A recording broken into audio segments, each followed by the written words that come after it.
മുംബൈ നഗരത്തിന്റെ ഹൃദയഭാഗത്ത് ആകാശത്തെ ചുംബിച്ചു നിൽക്കുന്ന സിംഗാനിയ ടവേഴ്സ് വെറുമൊരു കെട്ടിടമല്ല, അത് അധികാരത്തിന്റെയും അളവറ്റ സമ്പത്തിന്റെയും പ്രതീകമാണ്. ആ കെട്ടിടത്തിന്റെ 50-ാം നിലയിലുള്ള തന്റെ സുരക്ഷിതമായ ഓഫീസിലിരുന്ന് വിഹാൻ സിംഗാനിയ താഴെ ഉറുമ്പുകളെ പോലെ പായുന്ന മനുഷ്യരെയും വാഹനങ്ങളെയും നോക്കി നിന്നു. വെറും 28 വയസ്സിനുള്ളിൽ വിഹാൻ ഒരു വലിയ ബിസിനസ്മാൻ ആയി മാറി. അവന്റെ ഒരു ഒപ്പ് മതിയായിരുന്നു കോടിക്കണക്കിന് രൂപയുടെ വിനിമയം നടക്കാൻ. ആധുനിക ആർട്ടിഫിഷ്യൽ ഇന്റലിജൻസ് രംഗത്ത് വിഹാന്റെ കമ്പനി വിപ്ലവം തന്നെ സൃഷ്ടിച്ചിരുന്നു. പുറമേ നിന്ന് നോക്കുന്നവർക്ക് വിഹാൻ ഭാഗ്യവാനാണ്. എന്നാൽ ആ തിളങ്ങുന്ന കണ്ണുകൾക്ക് പിന്നിൽ ആരും കാണാത്ത വലിയൊരു ശൂന്യതയുണ്ടായിരുന്നു. വിഹാന്റെ മാതാപിതാക്കൾ അവൻ കുട്ടിയായിരുന്നപ്പോൾ തന്നെ ഒരു അപകടത്തിൽ മരിച്ചു പോയിരുന്നു. പിന്നീട് അവനെ വളർത്തിയത് അമ്മാവനായ രാജേഷ് ആണ്. അമ്മാവൻ അവനെ സ്നേഹിച്ചു. പക്ഷെ ആ സ്നേഹത്തിന് ബിസിനസ് ലാഭങ്ങളുടെയും വിപണി മൂല്യത്തിന്റെയും കടുത്ത ഗന്ധമുണ്ടായിരുന്നു. കുട്ടിക്കാലം മുതൽക്കേ സ്നേഹത്തിനു പകരം ഡീൽ ഉറപ്പിക്കാനാണ് വിഹാൻ പഠിച്ചത്. അവന്റെ ജീവിതത്തിൽ സുഹൃത്തുക്കൾ ഉണ്ടായിരുന്നില്ല, പകരം ക്ലയന്റുകൾ മാത്രമായി. അവന്റെ പ്രണയം എന്നത് കമ്പനിയുടെ ഇമേജ് വർദ്ധിപ്പിക്കാനുള്ള ഒരു PR സ്റ്റണ്ട് മാത്രമായി പലരും കണ്ടു. ചുറ്റും ആയിരക്കണക്കിന് ആളുകൾ അവനെ പുകഴ്ത്തി സംസാരിക്കുന്നുണ്ടെങ്കിലും അവരാരും വിഹാൻ എന്ന വ്യക്തിയെയല്ല സ്നേഹിക്കുന്നത്, മറിച്ച് അവന്റെ പണത്തെയും പദവിയെയുമാണെന്ന് അവൻ തിരിച്ചറിഞ്ഞു. അന്ന് വിഹാന്റെ കമ്പനിയുടെ 10-ാം വാർഷിക ആഘോഷമായിരുന്നു. നഗരത്തിലെ ഏറ്റവും വലിയ ഹോട്ടലിൽ വെച്ച് നടന്ന ആ പാർട്ടിയിൽ വില കൂടിയ ഷാമ്പെയിനുകൾ ഒഴുകി. വജ്രാഭരണങ്ങൾ ധരിച്ച് സുന്ദരികളായ പെൺകുട്ടികൾ വിഹാനെ വശീകരിക്കാൻ മത്സരിച്ചു. ബിസിനസ് ലോകത്തെ സിംഹങ്ങൾ അവന്റെ കൈ പിടിക്കാൻ ക്യൂ നിന്നു. എന്നാൽ അപ്പോഴും വിഹാന് ശ്വാസം മുട്ടുന്നത് പോലെ തോന്നി. അവൻ അവിടെ കണ്ട ചിരികളെല്ലാം കൃത്രിമമായിരുന്നു. പെൺകുട്ടികൾ അവന്റെ മുഖത്തേക്കല്ല, അവന്റെ ബാങ്ക് ബാലൻസിലേക്കാണ് നോക്കുന്നതെന്ന് അവന് തോന്നി. വിഹാൻ, താഴെ പെൺകുട്ടികളുടെ വലിയൊരു നിര തന്നെയുണ്ട്. നഗരത്തിലെ ഏറ്റവും വലിയ കുടുംബങ്ങളിൽ നിന്നുള്ള ആലോചനകളാണ് വരുന്നത്. നിനക്ക് എന്താണ് വേണ്ടത്? അമ്മാവൻ രാജേഷ് സിംഗാനിയ അവനോട് ചോദിച്ചു. വിഹാൻ തന്റെ ഗ്ലാസ് മേശപ്പുറത്ത് ആഞ്ഞുവെച്ചു. അവന്റെ മുഖത്ത് ദേഷ്യവും സങ്കടവും കലർന്നിരുന്നു. അമ്മാവ, ഇവർക്കൊന്നും എന്നെ വേണ്ട. ഇവർക്കെല്ലാം വേണ്ടത് വിഹാൻ സിംഗാനിയ എന്ന ബ്രാൻഡിനെയാണ്. എനിക്ക് വേണ്ടത് എന്നെ സ്നേഹിക്കുന്ന ഒരു പെൺകുട്ടിയെയാണ്. എന്റെ പണമില്ലെങ്കിലും ഈ ആഡംബരങ്ങൾ ഇല്ലെങ്കിലും എന്റെ കൂടെ നിൽക്കുന്ന ഒരാൾ. ഈ കാണുന്ന സൗന്ദര്യമെല്ലാം വെറും ചായം പൂശിയതാണ്, ഇതൊന്നും യഥാർത്ഥമല്ല. രാജേഷ് സിംഗാനിയ കളിയാക്കിക്കൊണ്ട് ചോദിച്ചു. എങ്കിൽ നീ എവിടെ പോയി സ്നേഹം കണ്ടെത്തും? തെരുവിലോ? വിഹാന്റെ കണ്ണുകളിൽ ഒരു പുതിയ നിശ്ചയദാർഢ്യം തെളിഞ്ഞു. അതേ അമ്മാവ, ഞാൻ തെരുവിൽ പോയി സ്നേഹം കണ്ടെത്തും. ഒരു പാവപ്പെട്ടവനായി, ഒരു സാധാരണക്കാരനായി ഞാൻ ഈ നഗരത്തിലേക്ക് ഇറങ്ങുകയാണ്. അവിടെ എന്നെ ആരും തിരിച്ചറിയില്ല. അവിടെ ആരെങ്കിലും എന്നെ സ്നേഹിക്കുന്നുണ്ടെങ്കിൽ അത് ഈ വിഹാനെ മാത്രമായിരിക്കും. അമ്മാവന്റെ മറുപടിക്കായി കാത്തു നിൽക്കാതെ വിഹാൻ തന്റെ വില കൂടിയ കോട്ട് ഊരിയെറിഞ്ഞു. കൈത്തണ്ടയിലെ 50 ലക്ഷം രൂപ വിലയുള്ള വാച്ച് അവൻ മേശപ്പുറത്ത് വെച്ചു. പേഴ്സും മൊബൈൽ ഫോണും ഉപേക്ഷിച്ച് ആഡംബരത്തിന്റെ എല്ലാ കെട്ടുകാഴ്ചകളും അഴിച്ചുവെച്ച് അവൻ ആ ഹോട്ടലിന്റെ പിൻവാതിലൂടെ പുറത്തേക്ക് നടന്നു. ലിഫ്റ്റിൽ താഴേക്ക് ഇറങ്ങുമ്പോൾ അവൻ കണ്ണാടിയിൽ തന്റെ പ്രതിബിംബം നോക്കി. ഇനി മുതൽ താൻ വിഹാൻ സിംഗാനിയ അല്ല. മുംബൈ നഗരത്തിലെ മഴയുള്ള ആ രാത്രിയിൽ കോടീശ്വരനായ വിഹാൻ വെറും ഒരു സാധാരണക്കാരനായി തെരുവിലേക്ക് ഇറങ്ങി. തന്റെ പിന്നിൽ വലിയൊരു സാമ്രാജ്യം ഉപേക്ഷിച്ചാണ് അവൻ പോകുന്നത്. വഴിവിളക്കുകളുടെ മങ്ങിയ വെളിച്ചത്തിൽ അവൻ നടന്നു തുടങ്ങുമ്പോൾ തന്റെ ജീവിതത്തെ മാറ്റിമറിക്കാൻ പോകുന്ന ആ കൂടിക്കാഴ്ചയെക്കുറിച്ച് അവൻ അറിഞ്ഞിരുന്നില്ല. പണവും പ്രശസ്തിയും ഇല്ലാത്ത ഒരിടത്ത്, വിശപ്പിന്റെയും അതിജീവനത്തിന്റെയും ലോകത്ത് തന്നെ കാത്തിരിക്കുന്നത് എന്താണെന്ന് അറിയാനുള്ള ആകാംക്ഷയോടെ വിഹാൻ മുന്നോട്ട് നടന്നു. ആദ്യത്തെ കുറച്ച് മണിക്കൂറുകൾ അവന് വലിയൊരു ആശ്വാസമാണ് തോന്നിയത്. സെക്യൂരിറ്റി ഗാർഡുകളുടെ നോട്ടമില്ലാതെ, ഫോൺ കോളുകളുടെ ശല്യമില്ലാതെ, തന്നെ നോക്കി ആരും കൃത്രിമമായി ചിരിക്കാത്ത ഒരിടം. എന്നാൽ രാത്രി പകുതി പിന്നിട്ടപ്പോൾ നഗരത്തിന്റെ മറ്റൊരു മുഖം അവൻ കണ്ടു തുടങ്ങി. വെളിച്ചം കറുത്ത ഇടവഴികളിൽ ജീവിതത്തിന്റെ കഠിനമായ പോരാട്ടം നടക്കുന്നുണ്ടായിരുന്നു. വിശപ്പെന്ന വികാരം വിഹാൻ തന്റെ ജീവിതത്തിൽ ഇതുവരെ അനുഭവിച്ചിട്ടില്ലാത്ത ഒന്നായിരുന്നു. 5 നില ഹോട്ടലുകളിലെ വില കൂടിയ വിഭവങ്ങൾ പകുതി പോലും കഴിക്കാതെ ഉപേക്ഷിച്ചിരുന്ന വിഹാന്റെ വയറിപ്പോൾ വിശപ്പ് കൊണ്ട് കത്താൻ തുടങ്ങിയിരുന്നു. 2 ദിവസം അവൻ മുംബൈയുടെ തിരക്കേറിയ തെരുവുകളിലൂടെ അലഞ്ഞു. ആരും അവനെ തിരിച്ചറിഞ്ഞില്ല. കോട്ടും ടൈയും ഇല്ലാത്ത, താടി വളർന്ന മുഷിഞ്ഞ വസ്ത്രങ്ങൾ ധരിച്ച ഈ യുവാവ് വെറുമൊരു അലഞ്ഞു തിരിയുന്നവൻ മാത്രമായിരുന്നു എല്ലാവർക്കും. തന്റെ പോക്കറ്റിൽ കോടികൾ വിലമതിക്കുന്ന ഡീലുകൾ ഉറപ്പിക്കാൻ കഴിവുള്ള കൈകളിന്ന് വിശപ്പ് കൊണ്ട് വിറക്കുന്നു. തളർന്നു പോയ വിഹാൻ ഒരടഞ്ഞ കടയുടെ ഷട്ടറിന് താഴെയിരുന്നു. തല കറങ്ങുന്നത് പോലെ അവന് തോന്നി. പെട്ടെന്നാണ് മനോഹരമായ ഒരു സുഗന്ധം അവന്റെ മൂക്കിലേക്ക് അടിച്ചു കയറിയത്. ഇഞ്ചിയിട്ട ചായയുടെയും ചൂടുള്ള ദോശയുടെയും മണം. വിഹാൻ സാവധാനം തല ഉയർത്തി നോക്കി. റോഡിന് എതിർവശത്ത് ഒരു ചെറിയ തട്ടുകട. ടിൻ ഷീറ്റുകൾ കൊണ്ട് മേന മേൽക്കൂരയും കുറച്ച് പ്ലാസ്റ്റിക് കസേരകളും മാത്രമുള്ള ഒരിടം. അവിടെ ഒരു പെൺകുട്ടി തിരക്കിട്ട് ജോലി ചെയ്യുന്നുണ്ടായിരുന്നു. അവളുടെ പേര് ഇഷാനി എന്നാണെന്ന് അവിടെ വന്നവർ വിളിക്കുന്നത് അവൻ കേട്ടു. ഇഷാനി ഒരു മോഡലിനെ പോലെ സുന്ദരി അല്ലായിരിക്കാം, പക്ഷെ അവളുടെ കണ്ണുകളിൽ ഒരു പ്രത്യേക തിളക്കമുണ്ടായിരുന്നു. ഒരു സാധാരണ കോട്ടൺ ചുരിദാർ ധരിച്ച് മുടി പിന്നിക്കെട്ടി നെറ്റിയിൽ വിയർപ്പ് തുള്ളികൾ തിളങ്ങുന്ന അവൾ ഓരോ ഉപഭോക്താവിനോടും ചിരിച്ചുകൊണ്ടാണ് സംസാരിക്കുന്നത്. വിഹാൻ ദൂരെയിരുന്ന് അവളെ നിരീക്ഷിച്ചു. പണമില്ലാത്ത ഒരു വയസ്സായ ഓട്ടോക്കാരൻ വിഷമിക്കുന്നത് കണ്ടപ്പോൾ അവൾ ചിരിച്ചുകൊണ്ട് പറഞ്ഞു, അതിനെന്താ കാക്ക, പണം നാളെ തന്നാൽ മതി, ഞാൻ എങ്ങോട്ടും ഓടിപ്പോകില്ലല്ലോ. അവളുടെ ആ വലിയ മനസ്സ് വിഹാന്റെ ഉള്ളിൽ തട്ടി. കോടിക്കണക്കിന് രൂപയുടെ ചാരിറ്റി ചെയ്തിട്ടുള്ള വിഹാൻ അന്ന് മനസ്സിലായി, യഥാർത്ഥ ദാനം പണമല്ല സ്നേഹമാണെന്ന്. കട അടക്കാൻ സമയമായപ്പോൾ ഇഷാനി തന്റെ സാധനങ്ങൾ ഒതുക്കുകയായിരുന്നു. അപ്പോഴാണ് റോഡിനപ്പുറം അവശനായി ഇരിക്കുന്ന വിഹാനെ അവൾ ശ്രദ്ധിച്ചത്.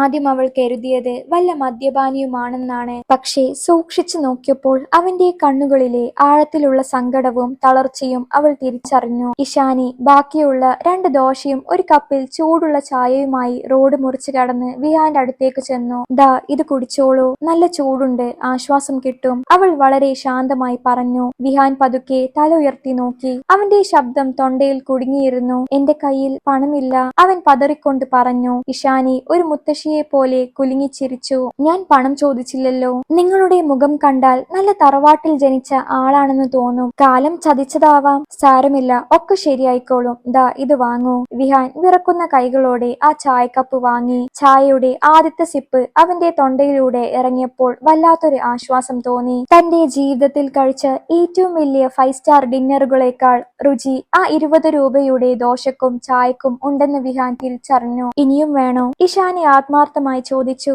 വേണ്ട, നന്ദി. വിഹാന്റെ കണ്ണുകൾ നിറഞ്ഞു. എന്റെ പേര് ഇഷാനി, ഞാൻ ഇവിടെ അടുത്താണ് താമസം. ഇന്ന് രാത്രി ഉറങ്ങാൻ ഇടമില്ലെങ്കിൽ ദാ ആ കാണുന്ന അമ്പലത്തിന്റെ വരാന്തയിൽ കിടന്നോളൂ, അവിടെ പോലീസ് ശല്യം ചെയ്യില്ല, അവൾ പറഞ്ഞു. ഇഷാനി നടന്നു പോകുന്നത് വിഹാൻ നോക്കി നിന്നു. ആദ്യമായി ഒരാൾ തന്റെ പണമോ പദവിയോ നോക്കാതെ തന്നെ സഹായിച്ചിരിക്കുന്നു. അന്ന് രാത്രി ആ അമ്പലത്തിന്റെ കല്ലുതറയിൽ കിടക്കുമ്പോൾ കഴിഞ്ഞ 10 വർഷത്തിനിടയിൽ കിട്ടാത്ത ഒരു സുഖകരമായ ഉറക്കം വിഹാനെ തേടിയെത്തി. താൻ തിരഞ്ഞ സ്നേഹം ദൂരെ എവിടെയോ അല്ല, ഈ ചെറിയ മനുഷ്യരുടെ വലിയ ഹൃദയങ്ങളിലാണെന്ന് അവൻ തിരിച്ചറിഞ്ഞു തുടങ്ങിക്കഴിഞ്ഞു. ആ രാത്രി വിഹാൻ ഒരു ഉറച്ച തീരുമാനമെടുത്തു. താൻ ഇനിയും വിഹാൻ സിംഗാനിയായി മടങ്ങില്ല. ഈ പെൺകുട്ടിയുടെ ലോകം എന്താണെന്ന് അവൻ അറിയണം. അമ്പലത്തിന്റെ കല്ലുതറയിലെ കഠിനമായ ഉറക്കത്തിനു ശേഷം വിഹാൻ ഉണർന്നപ്പോൾ അവന്റെ ശരീരമാകെ വേദനിക്കുന്നുണ്ടായിരുന്നു. ആഡംബര കിടക്കകളിൽ മാത്രം ഉറങ്ങി ശീലിച്ച അവന് ആ തറയിലെ തണുപ്പ് പുതിയൊരു പാഠമായിരുന്നു. എന്നാൽ ആ വേദനയേക്കാൾ അവന്റെ ഉള്ളിൽ നിറഞ്ഞു നിന്നത് തലേ ദിവസം ഇഷാനി നൽകിയ ആശ്വാസമായിരുന്നു.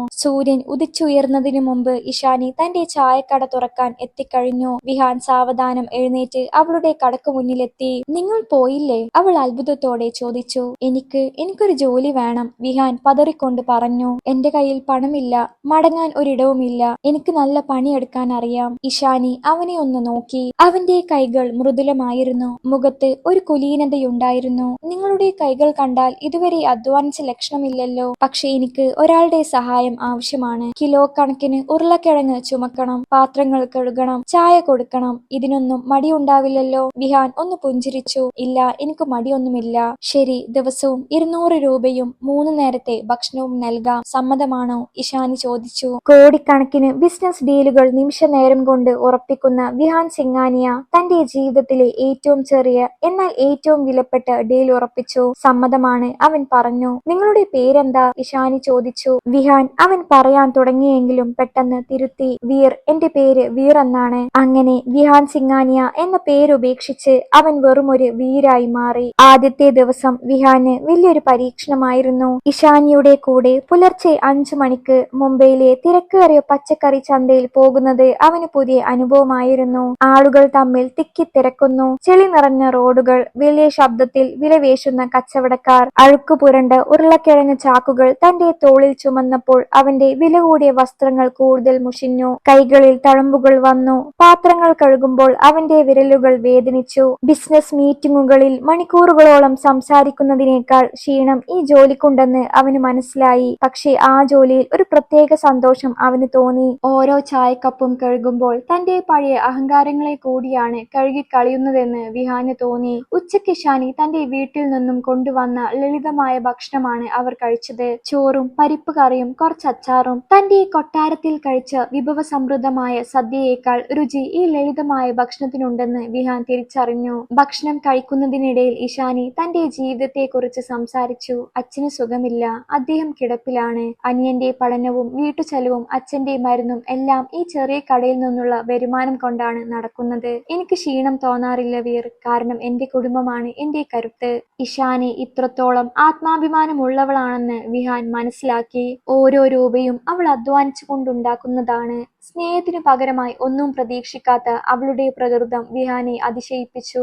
വിഹാൻ അവളുടെ ജോലികളിൽ കൂടുതൽ ശ്രദ്ധിക്കാൻ തുടങ്ങി.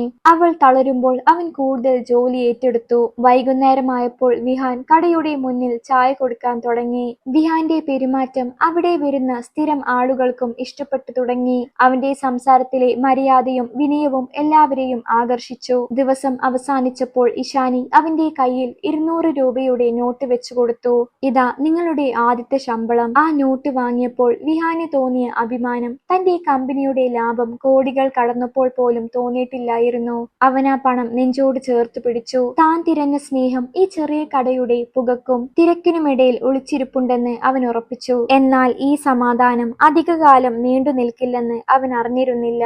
ഇഷാനിയോടൊപ്പം വീറായി ജോലി ചെയ്യാൻ തുടങ്ങിയതോടെ വിഹാന്റെ ലോകം പാടെ മാറി മറിഞ്ഞു. നഗരത്തിലെ ഏറ്റവും വലിയ ബിസിനസ് സാമ്രാജ്യത്തിന്റെ അധിപനായ അവൻ ഇന്ന് ചായക്കപ്പുകൾ കഴുകുന്നതിലും പാത്രങ്ങൾ അടുക്കുന്നതിലും സന്തോഷം കണ്ടെത്തി. ഇഷാനിയുടെ നിഷ്കളങ്കമായ സംസാരവും അവളുടെ കഠിനാധ്വാനവും അവനിൽ വലിയ മാറ്റങ്ങൾ വരുത്തി. എന്നാൽ ഈ സമാധാനം അധികനാൾ നീണ്ടുനിന്നില്ല. ഒരു വൈകുന്നേരം കടയിൽ തിരക്കുള്ള സമയത്താണ് ആ പഴയ ബൈക്കിന്റെ ഇരുമ്പൽ കേട്ടത്. ഒരു തരംഗമായി കടന്നു വന്നത് വിക്രമായിരുന്നു. ആ പ്രദേശത്തെ ഒരു ചെറിയ ഗുണ്ടയും ബിസിനസ്സുകാരനുമായി സ്വയം നടിച്ചു നടക്കുന്നവൻ. ഇഷാനിയുടെ അച്ഛൻ രോഗിയാകുന്നതിനു മുമ്പ് നിശ്ചയിച്ചതാണ് ഇവർ തമ്മിലുള്ള വിവാഹബന്ധം. വിക്രം തന്റെ ബൈക്ക് കടയുടെ മുമ്പിൽ വെച്ച് വലിയ ശബ്ദത്തിൽ ഹോൺ അടിച്ചു. അവന്റെ വസ്ത്രധാരണത്തിലും സംസാരത്തിലും വല്ലാത്തൊരു അഹങ്കാരം നിറഞ്ഞു നിന്നു. ഇഷാനി 2 കട്ടൻ ചായ എടുക്ക് വേഗം, വിക്രം ഒരു യജമാനെ പോലെ ആജ്ഞാപിച്ചു. ഇഷാനിയുടെ മുഖത്തെ പുഞ്ചിരി മാഞ്ഞു. അവൾ വിറക്കുന്ന കൈകളോടെ ചായ തയ്യാറാക്കി. വിഹാൻ അപ്പോൾ പാത്രങ്ങൾ കഴുകുകയായിരുന്നു. ഇഷാനി ചായയുമായി വിഹാന്റെ അടുത്തേക്ക് വന്ന് അത് വിക്രമിന് നൽകാൻ ആവശ്യപ്പെട്ടു. വിഹാൻ ശാന്തനായി ട്രേയുമായി വിക്രമിനടുത്തേക്ക് പോയി. വിക്രം അപ്പോൾ ഫോണിൽ ആരോടോ വളരെ മോശമായി സംസാരിക്കുകയായിരുന്നു. അതേ ഡാർലിംഗ്, കുറച്ചു ദിവസം കൂടി കാത്തിരിക്കൂ. ആ കിളവനൊന്ന് കണ്ണടച്ചാൽ ഉടനെ ഈ കടയും സ്ഥലവും ഞാൻ വിൽക്കും. എന്നിട്ട് നമുക്ക് അടിച്ചു പൊളിക്കാം. വിക്രം ഫോണിലൂടെ പറയുന്നത് കേട്ട് വിഹാന്റെ കൈകൾ അറിയാതെ വിറച്ചു.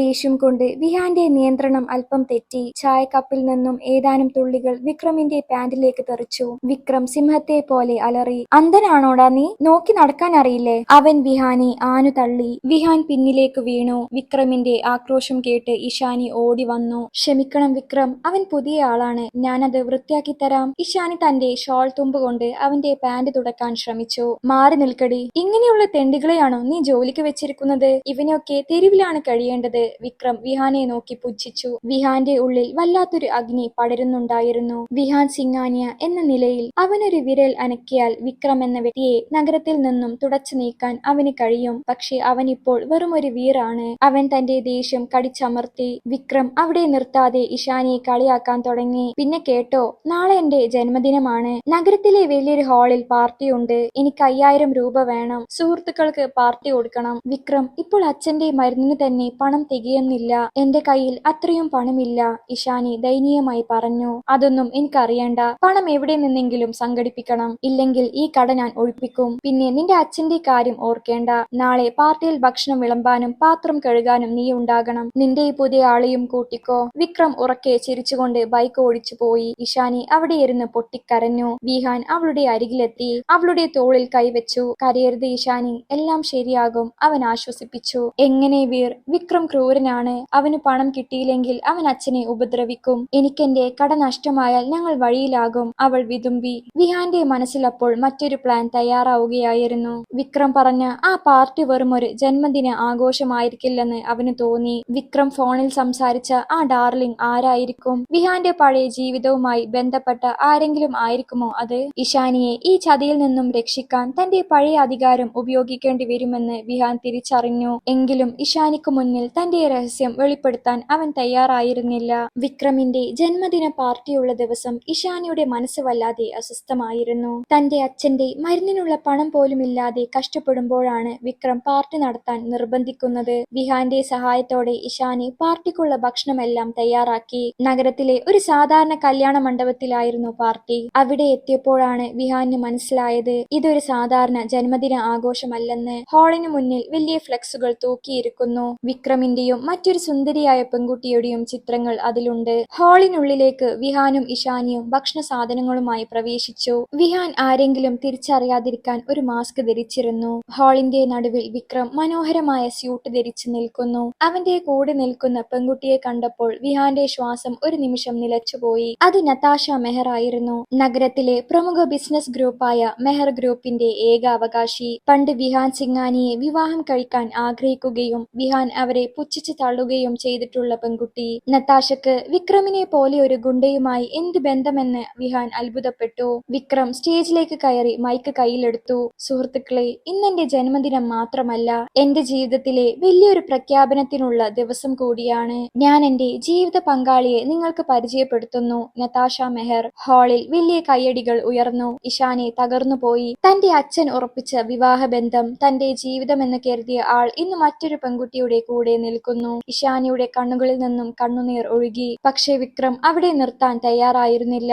അവൻ വിരൽ ചൂണ്ടിയത് മൂലയിൽ നിൽക്കുന്ന ഇഷാനിയുടെ നേരെയാണ്. പിന്നേതാ അവിടെ നിൽക്കുന്ന ആ പെൺകുട്ടിയെ കണ്ടോ? ഇഷാനി, അവൾ വെറുമൊരു ചായക്കടക്കാരിയാണ്. എന്റെ വീട്ടിൽ വേലക്കാരിയായി നിൽക്കാൻ പോലും യോഗ്യതയില്ല അവൾക്ക്. അവളോട് എനിക്ക് സ്നേഹമൊന്നുമില്ലായിരുന്നു. അവൾ വെറും ഒരു ടൈം പാസ് മാത്രമാണ്. വിക്രം ഉറക്കെ ചിരിച്ചുകൊണ്ട് പറഞ്ഞു. ഹാളിനുള്ളിലെ ആളുകൾ ഇഷാനിയെ നോക്കി പരിഹസിച്ചു ചിരിക്കാൻ തുടങ്ങി. നതാഷ മൈക്ക് വാങ്ങി ഇഷാനിയെ നോക്കി പുച്ഛത്തോടെ സംസാരിച്ചു. കണ്ടോ അവളുടെ ആ വേഷം? ഈ ദാരിദ്ര്യം പിടിച്ചവളെയാണോ വിക്രമിനെ മോഹിച്ചത്? ഇഷാനി, നീ ഇവിടെ വന്നിരിക്കുന്നത് ഭക്ഷണം വിളമ്പാനാണ്. പോയി അതിഥികൾക്ക് വെള്ളം കൊടുക്ക്. അപമാനം സഹിക്കാൻ വയ്യാതെ ഇഷാനി അവിടെ നിന്നും ഓടിപ്പോകാൻ ശ്രമിച്ചു. പക്ഷേ വിക്രം അവളുടെ കൈ പിടിച്ചു തിരിച്ചു. എങ്ങോട്ടാ ഓടുന്നത്? എന്റെ ഷൂസിൽ കുറച്ച് ചെളി പുരണ്ടിട്ടുണ്ട്, അത് വൃത്തിയാക്കിയിട്ട് പോയാൽ മതി. വിക്രം തന്റെ കാൽ അവളുടെ മുന്നിലേക്ക് നീട്ടി. ഇഷാനി നിസ്സഹായയായി അവന്റെ കാൽക്കൽ വീഴാൻ തുടങ്ങിയപ്പോൾ വായുവിൽ ഒരു ശക്തമായ കൈ വിക്രമിന്റെ കൈ തണ്ടയിൽ മുറുകെ പിടിച്ചു. അത് വിഹാനായിരുന്നു.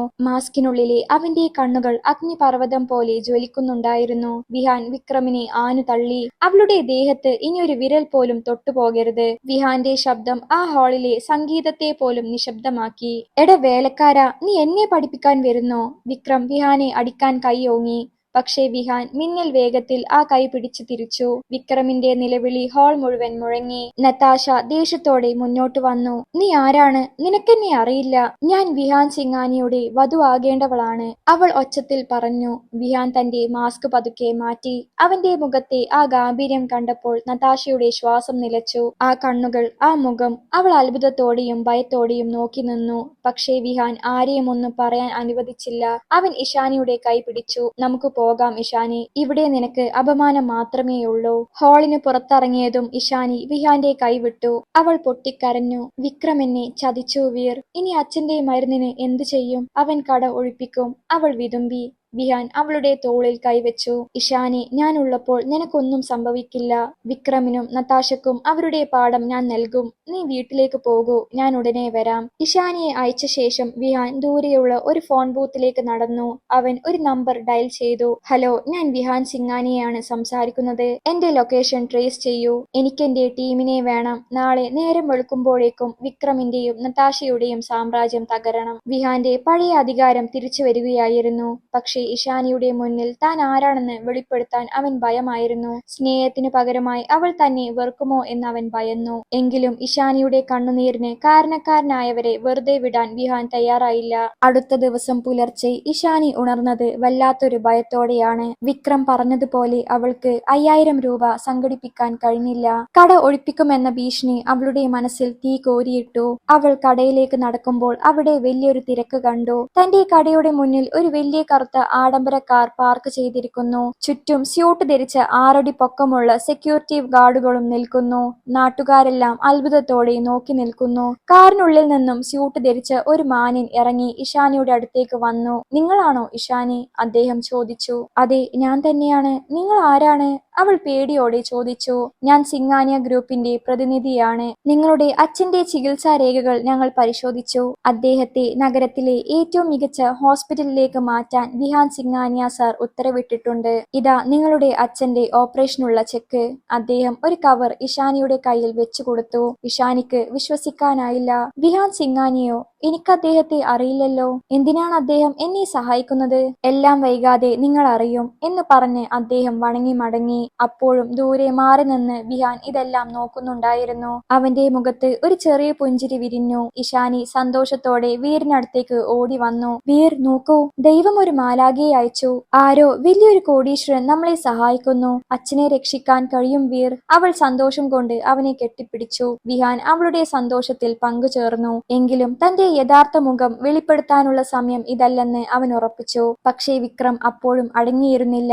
തന്റെ ബിസിനസ് ഡീലുകൾ ഓരോന്നായി തകരുന്നത് കണ്ട് അവൻ വിരളി പിടിച്ചു. നതാഷ മെഹർ വിളിച്ചു പറഞ്ഞത് വിഹാൻ സിംഗാനിയ എന്ന പേര് കേട്ടപ്പോഴേക്കും പോലീസ് അധികാരികളും വിക്രമിനെ കൈവിട്ടു എന്നാണ്. വിക്രം കരുതിയത് ഇതെല്ലാം ഇഷാനി എങ്ങനെയോ സംഘടിപ്പിച്ചതാണെന്നാണ്. ദേഷ്യം കൊണ്ട് വിറച്ച വിക്രം തന്റെ ഗുണ്ടകളുമായി ഇഷാനിയുടെ വീട്ടിലേക്ക് കുതിച്ചു. "ഇഷാനി, നിനക്ക് ഇത്രയും ധൈര്യമോ?" വിക്രം വാതിൽ ചവിട്ടിപ്പൊളിച്ച് ഉള്ളിലേക്ക് കയറി. "ആരാണ് നിന്റെ പുതിയ ആള്?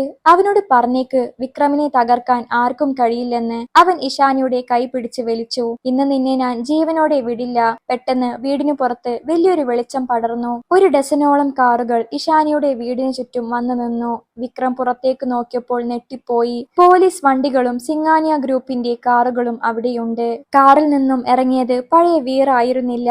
വില കൂടിയ ഇറ്റാലിയൻ സൂട്ട് ധരിച്ച അധികാരത്തിന്റെ ഗാംഭീര്യം തുളുമ്പുന്ന വിഹാൻ സിംഗാനിയ ആയിരുന്നു. അവന്റെ പിന്നിൽ തോക്കുകളുമായി ബോഡി ഗാർഡുകൾ നിറഞ്ഞു. വിഹാൻ സാവധാനം വീട്ടിനുള്ളിലേക്ക് പ്രവേശിച്ചു. വിക്രമിന്റെ കൈകൾ വിറക്കാൻ തുടങ്ങി. തന്റെ മുന്നിൽ നിൽക്കുന്നത് നഗരത്തിലെ ഏറ്റവും വലിയ ശക്തിയാണെന്ന് അവൻ തിരിച്ചറിഞ്ഞു. വിഹാന്റെ കണ്ണുകളിലെ ആ തണുത്ത ദേഷ്യം വിക്രമിനെ മരണത്തോളം എത്തിച്ചു. "അവളുടെ കൈ വിടൂ വിക്രം." വിഹാന്റെ ശബ്ദം ആ മുറിയിൽ ഇടിമുഴക്കം പോലെ മുഴങ്ങി. വിക്രം പരിഹാസത്തോടെ ചിരിക്കാൻ ശ്രമിച്ചു. "ഓഹോ, അപ്പോൾ ചായക്കടക്കാരൻ വേഷം മാറിയതാണോ? ഈ വില കൂടിയ വസ്ത്രങ്ങൾ ഇട്ടാൽ നീ വലിയ ആളാകുമെന്ന് കരുതിയോ?" വിക്രം തന്റെ ഗുണ്ടകളോട് വിഹാനെ ആക്രമിക്കാൻ ആംഗ്യം കാണിച്ചു. എന്നാൽ വിഹാൻ ഒന്ന് വിരൽ നൊടിച്ചതേയുള്ളൂ. നിമിഷ നേരം കൊണ്ട് അവന്റെ പിന്നിലുണ്ടായിരുന്ന 6 അടി പൊക്കമുള്ള ബോഡി ഗാർഡുകൾ ഉള്ളിലേക്ക് ഇടിച്ചു കയറി. വിക്രമിന്റെ ഗുണ്ടകളെ അവർ തറയിലിട്ട് അമർത്തി. വിഹാൻ സാവധാനം മുന്നോട്ട് നടന്നു. അവന്റെ ഓരോ ചുവടിലും മരണത്തിന്റെ തണുപ്പായിരുന്നു. അവൻ വിക്രമിന്റെ തൊട്ടുമുന്നിലെത്തി നിന്നു. "നീ ചോദിച്ചില്ലേ ഞാൻ ആരാണെന്ന്? സിംഗാനിയ ഗ്രൂപ്പിന്റെ ഫയലുകൾ നോക്കാൻ നിനക്ക് യോഗ്യതയില്ലായിരിക്കാം. പക്ഷേ നിന്റെ സ്വപ്നത്തിൽ പോലും വരാത്ത ശക്തിയാണ് വിഹാൻ സിംഗാനിയ. നീ ഇന്ന് തൊട്ടത് എന്റെ അന്തസ്സിനെയാണ്." വിഹാൻ ശാന്തമായി പറഞ്ഞു. വിക്രമിന്റെ മുഖം വിളറി വെളുത്തു. "സിംഗാനിയോ? നീ നഗരത്തിലെ ഏറ്റവും വലിയ കോടീശ്വരൻ വിഹാൻ സിംഗാനിയാണോ?" അവന്റെ ശബ്ദം വിറച്ചു. വിഹാൻ മറുപടി നൽകുന്നതിനു പകരം വിക്രമിന്റെ മുഖത്തെ ആനടിച്ചു. വിക്രം തെറിച്ചുപോയി മുറിയിലെ മൂലയിൽ വീണു. "ഇഷാനിയെ നീ അപമാനിച്ച ഓരോ വാക്കിനുമുള്ള ശിക്ഷയാണിത്. നിന്റെ പേരിൽ പോലീസ് കേസെടുത്തിട്ടുണ്ട്. നിന്റെ ഭൂമി ഇടപാടുകളും കള്ളപ്പണം എല്ലാം ഇന്ന് അവസാനിക്കും." പുറത്ത് പോലീസ് ജീപ്പുകൾ വന്നു നിന്നു. ഇൻസ്പെക്ടർ അകത്തേക്ക് വന്ന് വിഹാന്റെ മുന്നിൽ ആദരവോടെ സല്യൂട്ട് ചെയ്തു നിന്നു. "സർ, വിക്രമിനെതിരെ എല്ലാ തെളിവുകളും ലഭിച്ചു. ഇവനെയും സംഘത്തെയും ഞങ്ങൾ കൊണ്ടുപോവുകയാണ്." വിക്രമിനെ പോലീസ് വലിച്ചഴിച്ച് കൊണ്ടുപോകുമ്പോൾ അവൻ ജീവനായി യാചിക്കുന്നുണ്ടായിരുന്നു. എന്നാൽ ഇഷാനി അവിടെ നിശബ്ദമായി നിൽക്കുകയാണ്. അവളുടെ കണ്ണുകളിൽ ഭയമോ സന്തോഷമോ ആയിരുന്നില്ല, മറിച്ച് വലിയൊരു തിരിച്ചറിവിന്റെ വേദനയായിരുന്നു. താൻ ഇത്രയും കാലം സ്നേഹിക്കുകയും വിശ്വസിക്കുകയും ചെയ്ത വീർ ഇത്രയും കാലം തന്നോട് കള്ളം പറയുകയായിരുന്നുവെന്ന് അവൾക്ക് മനസ്സിലായി. വിഹാൻ സാവധാനം ഇഷാനിയുടെ അടുത്തേക്ക് വന്നു. അവൻ അവളുടെ കൈ പിടിക്കാൻ ശ്രമിച്ചു. "ഇഷാനി, എന്നോട് ക്ഷമിക്കൂ. എനിക്ക് നുണ പറയേണ്ടി വന്നു. നിന്നെ സംരക്ഷിക്കാൻ ഇതല്ലാതെ വേറൊരു വഴിയുണ്ടായിരുന്നില്ല." ഇഷാനി അവന്റെ കൈ തട്ടിമാറ്റി. അവളുടെ കണ്ണുകളിൽ നിന്നും കണ്ണുനീർ ഒഴുകി. "നിങ്ങൾ എന്നെ രക്ഷിച്ചതല്ല വിഹാൻ സിംഗാനിയ സർ. നിങ്ങൾ എന്നെ ചതിക്കുകയാണ് ചെയ്തത്. എന്റെ ദാരിദ്ര്യവും എന്റെ കഷ്ടപ്പാടുകളും നിങ്ങൾക്കൊരു നേരം പോക്ക് മാത്രമായിരുന്നു. ഈ കറുത്ത കാറുകളും സ്യൂട്ടുമിട്ട് നിങ്ങളെ എനിക്കറിയില്ല.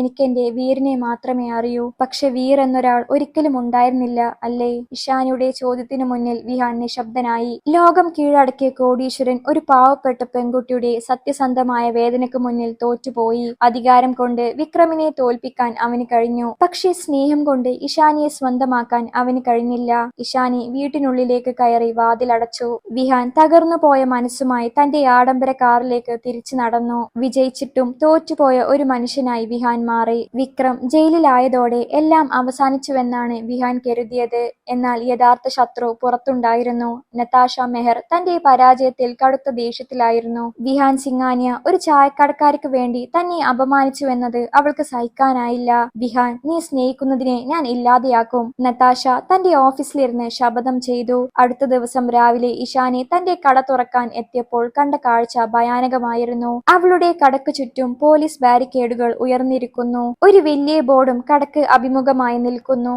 നഗരസഭ അധികൃതരും പോലീസും അവിടെ നിലയുറപ്പിച്ചിരിക്കുന്നു. എന്താണ് സംഭവിക്കുന്നത്? ഇതെന്റെ അച്ഛന്റെ 30 വർഷത്തെ അധ്വാനമാണ്, ഇഷാനി കരഞ്ഞുകൊണ്ട് ഉദ്യോഗസ്ഥരോട് ചോദിച്ചു. ഈ കട നിയമവിരുദ്ധമായ ഭൂമിയിലാണ് നിൽക്കുന്നത്. ഇത് മെഹർ കമ്പനിയുടെ സ്ഥലമാണ്. ഉടൻ ഒഴിപ്പിക്കണം, ഇൻസ്പെക്ടർ കർക്കശമായി പറഞ്ഞു. നതാഷ മെഹർ തന്റെ സ്വാധീനം ഉപയോഗിച്ച് കടയുടെ രേഖകൾ വ്യാജമായി നിർമ്മിച്ചിരുന്നു. അപ്പോഴാണ് ഒരു വെള്ളി നിറത്തിലുള്ള പോഷ് കാറിൽ നതാഷ അവിടെ എത്തിയത്. അവൾ കണ്ണട താഴ്ത്തി ഇഷാനിയെ നോക്കി പരിഹസിച്ചു. "ഇവിടെ നിന്റെ വിഹാൻ സിംഗാനിയ, അവൻ നിന്നെ രക്ഷിക്കുമെന്ന് കരുതിയോ? വിഹാൻ എന്റെയാണ് ഇഷാനി, നീ വെറും ഒരു ചായക്കടക്കാരി മാത്രമായി നശിക്കും." നതാഷയുടെ ആജ്ഞപ്രകാരം ബുൾഡോസർ ചലിക്കാൻ തുടങ്ങി. ഇഷാനി തന്റെ കടക്കു മുന്നിൽ തടസ്സമായി നിന്നു. "ഇത് തകർക്കണമെങ്കിൽ ആദ്യം നിങ്ങൾ എന്നെ കൊല്ലണം," അവൾ നിലവിളിച്ചു. പോലീസ് അവളെ ബലമായി പിടിച്ചു മാറ്റാൻ ശ്രമിച്ചു. ആ തള്ളിക്കയറ്റത്തിനിടയിൽ ഇഷാനി റോഡിലേക്ക് വീണു. അവളുടെ കൈമുട്ടിൽ നിന്നും രക്തം വരാൻ തുടങ്ങി. ബുൾഡോസറിന്റെ ആ കൂറ്റൻ കൈകൾ കടയുടെ മേൽക്കൂരയിലേക്ക് അടുക്കുമ്പോൾ പെട്ടെന്ന് ഒരു വലിയ സൈറൺ മുഴങ്ങി. അത് പോലീസിന്റെ സൈറൺ ആയിരുന്നില്ല.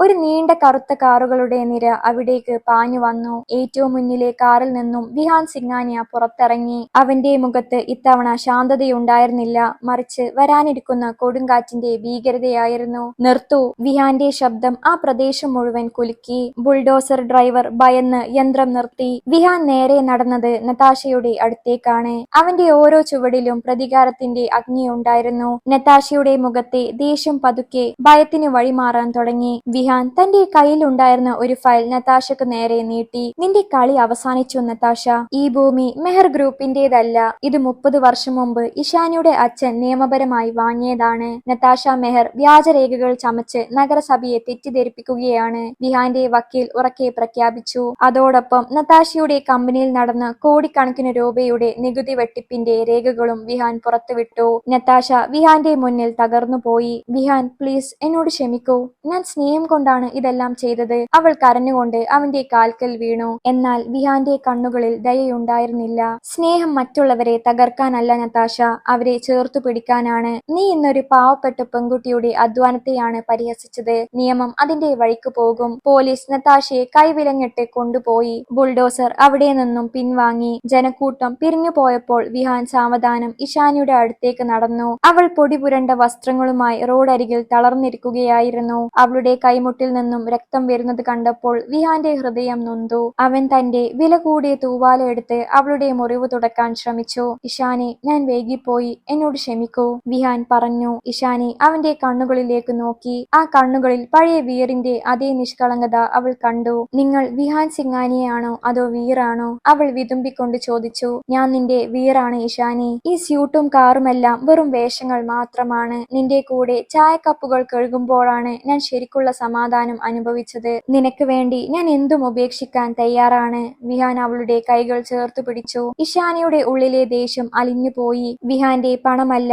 അവന്റെ സത്യസന്ധമായ പ്രണയമാണ് തന്നെ രക്ഷിച്ചതെന്ന് അവൾ തിരിച്ചറിഞ്ഞു. എങ്കിലും ഒരു കോടീശ്വരന്റെ ലോകത്ത് തനിക്ക് സ്ഥാനമുണ്ടോ എന്ന ചോദ്യം അവളിൽ ബാക്കിയായിരുന്നു. വിഹാൻ അവളെ എഴുന്നേൽപ്പിച്ചു. ആ ചായക്കടയുടെ മുന്നിൽ വെച്ച് അവൻ പുതിയൊരു വാഗ്ദാനം നൽകി. അവരുടെ ജീവിതത്തിലെ അവസാനത്തെ പരീക്ഷണം അവിടെ അവസാനിക്കുകയായിരുന്നു. മുംബൈ നഗരത്തിന്റെ തിരക്കുകൾക്കിടയിൽ ഒരു പഴയ ചായക്കട ഇന്നും ഒരു അടയാളമായി നിലനിൽക്കുന്നു. പക്ഷെ അവിടെ ഇന്ന് വിഹാൻ സിംഗാനിയ എന്ന കോടീശ്വരനല്ല, പകരം ഇഷാനിയുടെ കൈ പിടിച്ചു നിൽക്കുന്ന വീറുണ്ട്. വിഹാൻ തന്റെ ആഡംബര ലോകത്തെ പൂർണ്ണമായും ഉപേക്ഷിച്ചില്ലെങ്കിലും ആഴ്ചയിലൊരിക്കൽ ഇഷാനിയോടൊപ്പം ആ ചെറിയ കടയിൽ വന്നിരിക്കാൻ അവൻ സമയം കണ്ടെത്തി. പണത്തേക്കാൾ വിലയുള്ളത് മനുഷ്യബന്ധങ്ങൾക്കാണെന്ന് അവൻ ലോകത്തിന് കാണിച്ചു കൊടുത്തു. ഇഷാനിയുടെ അച്ഛൻ സുഖം പ്രാപിച്ചു വരുന്നു. നഗരത്തിലെ ഏറ്റവും മികച്ച ആശുപത്രിയിലെ ചികിത്സയ്ക്ക് ശേഷം അദ്ദേഹം വീണ്ടും നടന്നു തുടങ്ങി. തന്റെ മകൾ മകളെയും വിഹാനെയും കാണുമ്പോൾ അദ്ദേഹത്തിന്റെ കണ്ണുകളിൽ സംതൃപ്തി നിറയും. നതാഷയും വിക്രമും നിയമത്തിനു മുന്നിൽ തങ്ങളുടെ തെറ്റുകൾക്ക് ശിക്ഷ അനുഭവിക്കുകയാണ്. അധികാരം ദുരുപയോഗം ചെയ്തവർക്ക് കാലം കാത്തുവച്ച നീതിയായിരുന്നു അത്. ഒരു വൈകുന്നേരം കടയുടെ മുന്നിലെ പ്ലാസ്റ്റിക് കസേരയിലിരുന്ന് ചായ കുടിക്കുമ്പോൾ വിഹാൻ ഇഷാനിയോട് ചോദിച്ചു, ഇഷാനി, നിനക്കിപ്പോഴും ആ പഴയ വീരനെയാണോ ഇഷ്ടം? ഇഷാനി ചിരിച്ചുകൊണ്ട് അവന്റെ കൈകളിൽ മുറുകെ പിടിച്ചു. എനിക്ക് വിഹാൻ സിംഗാനിയോ വീരനെയോ അല്ല വേണ്ടത്. എന്റെ വിഷമങ്ങളിൽ കൂടെ നിൽക്കുന്ന, എന്നെ സ്നേഹിക്കുന്ന ആ മനുഷ്യനെയാണ് വേണ്ടത്. അത് നീയാണ്. ആ വാക്കുകളിൽ വിഹാൻ തന്റെ ജീവിതത്തിന്റെ അർത്ഥം കണ്ടെത്തി. സിംഗാനിയ ടവേഴ്സിലെ 50-ാം നിലയിൽ താൻ തിരഞ്ഞ ആ സമാധാനം ഈ ചെറിയ കടയുടെ പുകക്കും തിരക്കുകൾക്കിടയിലും അവന് ലഭിച്ചു. കോടികളുടെ സാമ്രാജ്യത്തെക്കാൾ വലിയൊരു സ്വർഗം സ്നേഹമുള്ള ഒരു ഹൃദയമാണെന്ന് വിഹാൻ തിരിച്ചറിഞ്ഞു. മുംബൈ നഗരം സാക്ഷിയായി ഒരു കോടീശ്വരന്റെയും പാവപ്പെട്ട പെൺകുട്ടിയുടെയും പ്രണയകഥ ശുഭമായി അവസാനിച്ചു.